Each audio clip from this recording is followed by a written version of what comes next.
Hello friend, welcome back to my channel. আজকেও চলে এলাম একটা গল্প নিয়ে। গল্পের নাম লেজ কাটা শিয়াল। একবার এক শিকারির পাতা ফাঁদে এক দুষ্টু শিয়াল আটকে যায়। অনেক চেষ্টা করেও সেই ফাঁদ থেকে মুক্ত হতে পারল না, বরং বেশি টানাটানি করতে করতে তার লেজটা যায় ছিঁড়ে। সেই থেকে তার নাম হলো লেজ কাটা শিয়াল। লেজ কাটা যাওয়ার পর খুব দুঃখ হলো তার, আর ভীষণ লজ্জাও পেল, কারণ অন্য শিয়ালরা যে তাকে এক অন্য জীব মনে করছে বন্ধু মহলে। তাই তার যাতায়াত বন্ধ হয়ে গেল।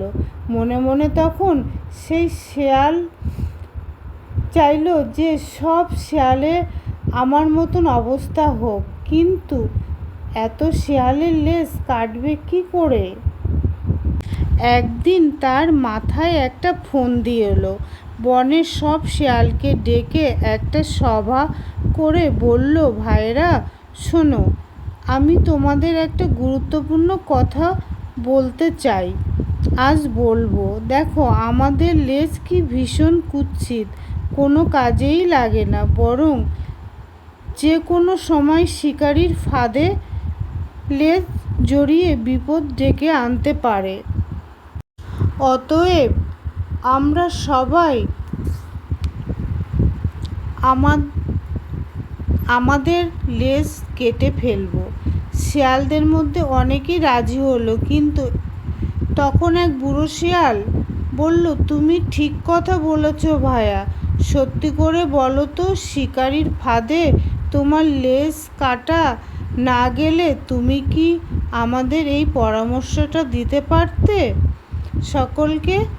তো বন্ধুরা, ছোট্ট একটা গল্প কেমন লাগলো অবশ্যই কমেন্ট করে জানিও। আর ভালো থেকো, সুস্থ থেকো। তো বন্ধুরা, আমার ছোট্ট গল্পটি কেমন লাগলো কমেন্ট করে জানিও।